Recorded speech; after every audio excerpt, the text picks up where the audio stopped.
Bismillahirrahmanirrahim. The topic of today's discussion is ABGAR scoring. ABGAR score basically हम neonatal resuscitation के लिए करते हैं. ABGAR में A से आता है अपेरेंस, P से आती है पल्स, G से आती है ग्रिमेस, A से एक्टिविटी और R से respiration. Appearance, pulse, grimace, activity, respiration. इससे हम न्यू बॉर्न की असेसमेंट करते हैं 1 मिनट के ऊपर, 5 मिनट्स के ऊपर बर्थ के बाद. इसके 5 कंपोनेंट्स होते हैं. आप इसमें पेशेंट का सबसे पहले बच्चे का स्किन कलर हम चेक करते हैं, उसके हार्ट रेट को चेक करते हैं, उसकी रिफ्लेक्स इरिटेबिलिटी को चेक करते हैं. टेक्टाइल स्टिमुलस के ऊपर जो वो रिफ्लेक्स इरिटेबिलिटी शो करता है, उसकी मसल टोन चेक करते हैं और रिस्पायरेटरी एफर्ट को चेक करते हैं. हर कंपोनेंट के 0 to 2 पॉइंट्स होते हैं depending upon the status of the new born. जो टोटल एबगार स्कोर होता है वो पांचों का सम होता है. जब हमने असेस करना होता है न्यूनेटल रिससिटेशन को तो उसके लिए हम एबगार स्कोरिंग करते हैं. अब जो एबगार स्कोर होता है वो हम 5 मिनट्स के ऊपर जब करते हैं, अगर तो हमारे पास इन्फेंट्स का एबगार स्कोर 7 से कम है तो आपने फर्दर इंटरवेंशन करनी होती है. अगर 7 to 10 आ रहा है तो आपने सिर्फ पेशेंट को रीअश्योर करना होता है. अगर तो 4 to 6 है तो वो मॉडरेटली एबनॉर्मल होता है और अगर 3 से कम है तो वो लो एबगार स्कोर होता है.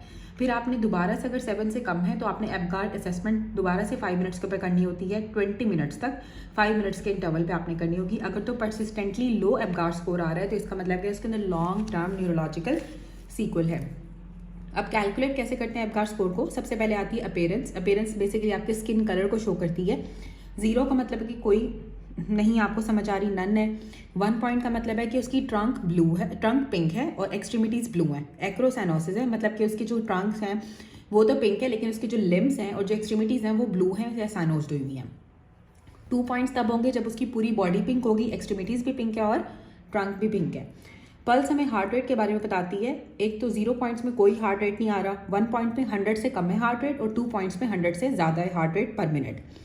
ग्रिमेस आपको रिफ्लेक्स इरिटेबिलिटी के बारे में बताती है टेक्टाइल स्टिमुलस पे, कि जब आप टेक्टाइल स्टिमुलस देते हो तो जो रिफ्लेक्स इरिटेबिलिटी होती है वो आपकी ग्रिमेस होती है.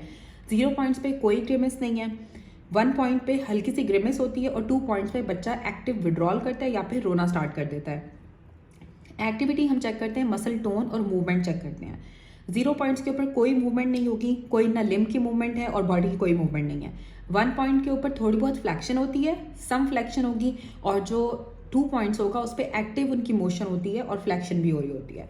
रिस्पायरेशन में कोई रिस्पायरेशन नहीं आ रही है 0 पॉइंट्स के ऊपर. 1 पॉइंट के ऊपर उनकी इरेगुलर, स्लो या वीक ब्रीदिंग हो जाती है या फिर गैस्पिंग होती है बच्चे में.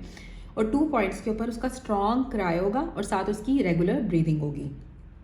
अब जो ये न्यू बॉर्न का जो स्टेटस होता है उसको असेस करने के, इवैल्यूएट करने के लिए हम एबगार स्कोर को यूज़ करते हैं और इसको लॉन्ग टर्म प्रोग्नोस्टिक टूल के तौर पे यूज़ नहीं किया जाता है.